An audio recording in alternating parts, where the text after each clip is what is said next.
Hello दोस्तों, नमस्कार। मेरा नाम अनूप मिश्रा है। आपके अपने चैनल लर्न विथ हल्का में आपका हार्दिक स्वागत एवं अभिनंदन है। आइए दोस्तों, आज चलते हैं आज के मुख्य समाचार और शिक्षा से जुड़े चीजों के बारे में और रोजगार के बारे में जान लेते हैं।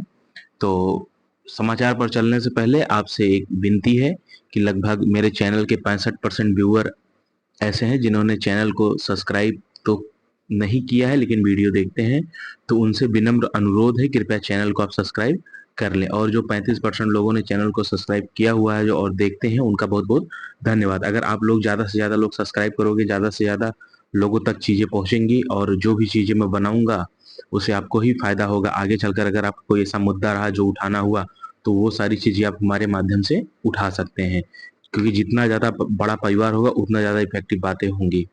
ठीक है दोस्तों, तो चलिए आज के समाचार शुरू करते हैं। ये मोहतरमा आईएएस हैं, 2018 बैच की। 2018 बैच की आईएएस श्रीमती साहिला नई प्राथमिक शिक्षा निर्देशक बिहार सरकार बनाई गई हैं।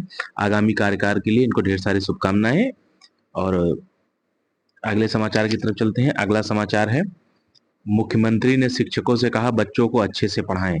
बिहार में सरकारी शिक्षकों की संख्या 5,80,000 पहुंच चुकी है। सक्षमता परीक्षा पास 61,028 लोगों को नियुक्ति पत्र मिला, यानी 5 शिक्षकों को मुख्यमंत्री ने सांकेतिक रूप से योगदान पत्र दे दिया है।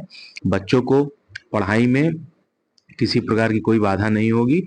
2,53,961 नियोजित अब सरकारी शिक्षक बन चुके हैं और लगभग 66,800 शिक्षक अभ्यर्थियों को भी नियुक्ति पत्र जल्द मिल जाएगा।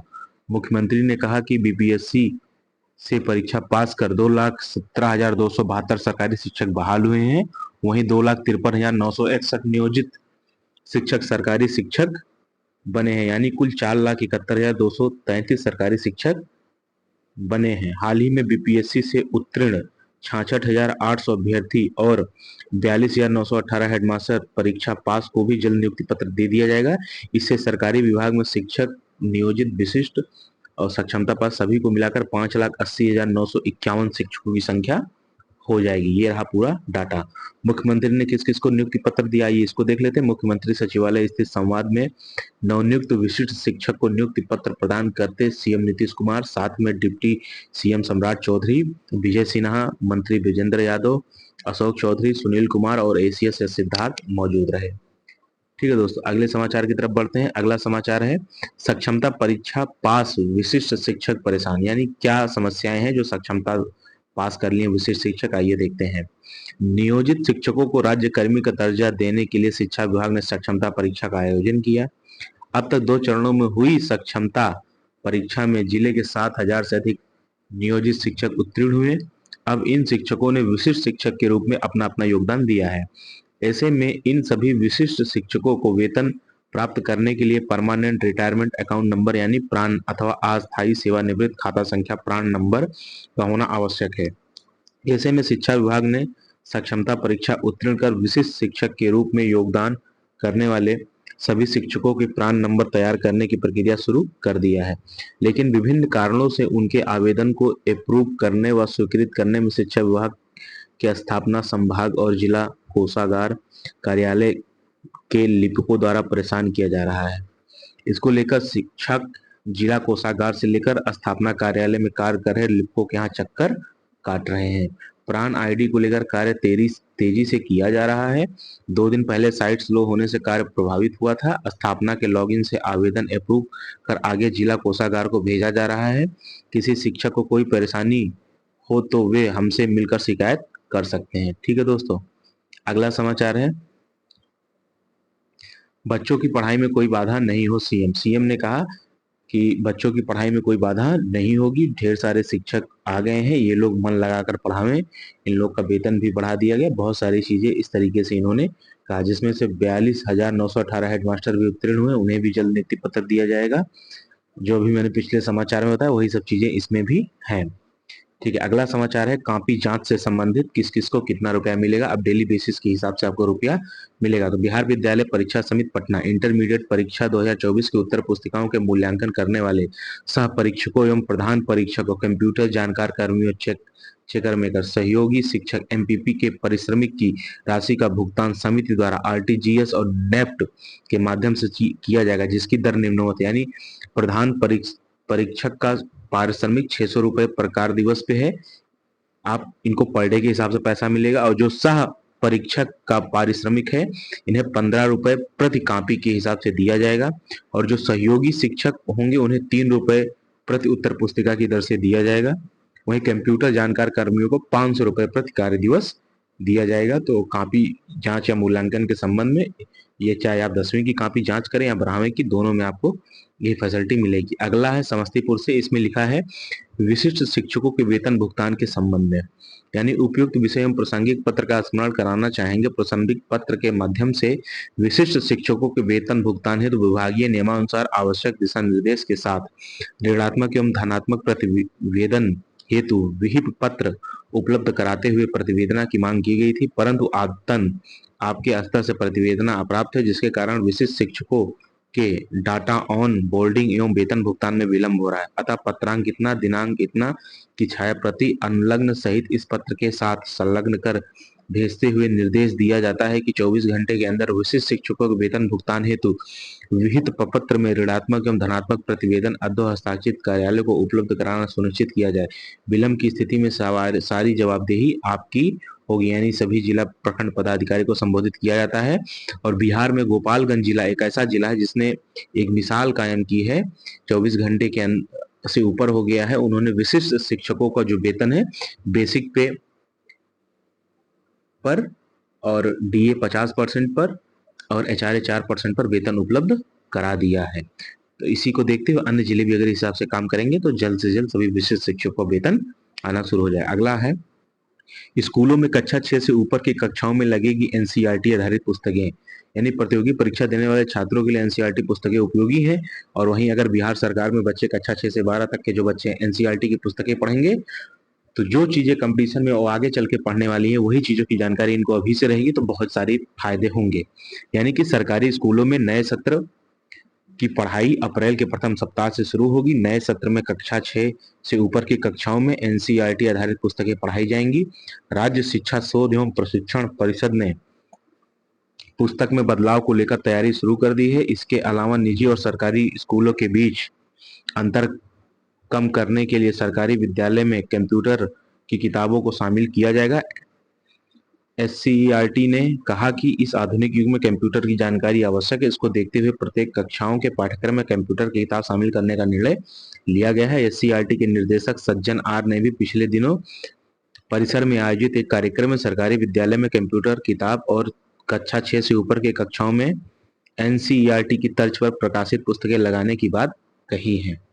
ठीक है, अगला समाचार है रेलवे भर्ती को लेकर के। रेलवे ग्रुप डी में लगभग 32,438 पद आए हुए थे। इसकी योग्यता 10वीं या आपने आईटीआई किया है, और अगर आईटीआई करके आपने अप्रेंटिस किया है तो आपको फिजिकल नहीं देना पड़ेगा, डायरेक्ट आपका एग्जाम निकलने के बाद आपका सिलेक्शन हो जाएगा। अगर आप 10th के बेसिस पे फॉर्म भरते हो कि 10वीं की परीक्षा पास करके, तो आपको क्या कहते हैं, हाँ, तो आपको लिखित परीक्षा के बाद फिजिकल देना होगा, तब जाके आपका सिलेक्शन होगा। और इसके आवेदन करने की जो अंतिम तिथि है वो 1/3/2025 थी। ठीक है दोस्तों, चलिए अगले समाचार की तरफ चलते हैं। अगला समाचार है रीट 2022 का परिणाम 66 दिन में आया था। रीट जो 2022 में हुआ था और उसका मेंस जो हुआ था वो हाँ 2023 में और मई में हुआ था, 24 या 25 तारीख को। ठीक है दोस्तों, तो उस हिसाब से इस बार रीट 2024 के अंतिम दिन 4.79 लाख ने दी L2 की परीक्षा। इस बार जल्द रिजल्ट घोषित करने की तैयारी कर रहा है। ठीक है, तो आप लोग जैसे ही इसका आंसर किया जाती है आप लोग अपना अपना आंसर की मिला लीजिए। वैसे राजस्थान की परीक्षाओं में जो जीके जीएस पूछा जाता है वो वहाँ के इतिहास, हिस्ट्री, ज्योग्राफी, पॉलिटी, इकोनॉमी से रहता है और बहुत ही टफ क्वेश्चन आते हैं। तो रीट की परीक्षा भारत के शिक्षा जगत में सबसे कठिन परीक्षाओं में से एक माना जाता है। तो इस बार 2024 का भी परिणाम लगभग 2 महीने के आसपास इंतजार करने के बाद आ जाएगा। आइए आज के अन्य समाचार की तरफ चलते हैं। आज का अन्य समाचार है एक अवलोकनात्मक निष्कर्ष है, वो सोशल मीडिया पर तैर रहा था तो मैंने देखा, मुझे अच्छा लगा तो मैंने लाने की कोशिश की। नियोजित शिक्षकों के लिए जो सक्षमता पास कर चुके हैं, आइए देखते हैं इनके साथ कितना न्याय या अन्याय हुआ है। जिनकी सेवा अवधि 10 वर्ष से अधिक व सक्षमता 3 का परीक्षा देकर पंचायती राज संस्था के कर्मी से राज्य सरकार के कर्मी अवश्य बने, क्योंकि एनपीएस में वर्तमानिक बेसिक प्लस डीए में सरकार का अंशदान 14% है और राज्य कर्मी का अंशदान 10% की अवलोकनात्मक गणना में प्रत्येक माह में 10,000 के अनुसार 10 वर्ष में 12 लाख का राशि जमा होगा। यथा आप बेसिक पे डीए बढ़ते क्रम में एनपीएस की राशि भी बढ़ता चला जाएगा और इसे 8% ब्याज सहित मिलेगा। ग्रेचुइटी यानी सरकार कर्मी होने पर एनपीएस के साथ साथ ग्रेचुइटी का लाभ भी दे होगा। इसमें भी 10 वर्ष की सेवा पर 5 लाख से कम राशि नहीं होती है। ईएल अर्जित अवकाश, यदि आप अर्जित अवकाश लेते हैं तो आपको सेवा के अंतिम माह का वेतन से एक दिन की जितनी राशि बनती है उतनी राशि 300 दिनों की मिलेगी। इससे भी एक मोटी रकम सेवानिवृत्ति के पश्चात मिलेगी। उपयुक्त देश सुविधा पर जिसकी सेवा बहुत कम है वह शिक्षक प्रमोशन से इंडेक्स की मूल वेतन का गुमराह कर सक्षमता 3 की परीक्षा देने से शिक्षकों को मना कर रहे हैं, जबकि राज्यकर्मी की उक्त आर्थिक सुविधा के बनिस्पत में प्रमोशन के इंडेक्स की आर्थिक फायदा बहुत कम है। अब आगे देखिए, कुछ शिक्षकों द्वारा सक्षमता 3 की फॉर्म भरने से यह भी शिक्षकों को गुमराह किया जा रहा है कि बिना परीक्षा के नियोजित शिक्षकों को सरकार राज्यकर्मी का दर्जा देगा और सक्षमता परीक्षा देने से सक्षमता 1 के विशिष्ट शिक्षकों की तरह नए नौकरी में मूल वेतन 25 होगा, जबकि बिना परीक्षा के पंचायती राज संस्था से राज्य सरकार के संस्था में जाने से सरकार की विधि संस्था में टेक्निकल प्रॉब्लम के कारण परीक्षा अनिवार्य है और उन्हें यह भी पता नहीं कि विशिष्ट शिक्षक के पूर्व की नौकरी के आधार पर वेतन संरक्षण का लाभ नियमावली में है तथा सेवा निरंतरता का लाभ सभी विशिष्ट शिक्षक द्वारा संघर्ष करके लिया जा सकता है।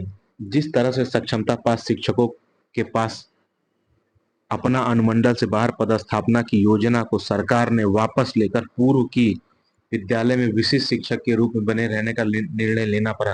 दरअसल उन लोग इसलिए गुमराह कर रहे हैं कि पंचायती राज संस्था के कर्मियों की संख्या कम हो जाएगी, राज्य सरकार के कर्मियों की संख्या ज्यादा हो जाएगी, जिससे उनके मंसूबा कमजोर पड़ जाएगा।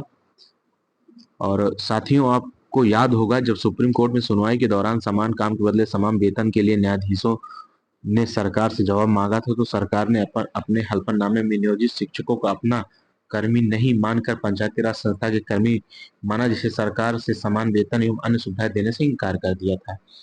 आज राज्य कर्मी बनकर वह अवसर आ गया है, इसलिए सक्षमता परीक्षा देकर राज्य कर्मी जरूर बनना चाहिए ताकि उपरोक्त सुविधाओं के साथ साथ भविष्य में संघर्ष करके समान वेतन से लाभान्वित हो सके। धन्यवाद।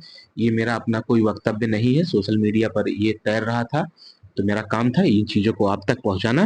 बाकी आप समझदार हैं, आपको कौन सा निर्णय लेना है और कैसे लेना है। आइए अन्य समाचार की तरफ बढ़ते हैं।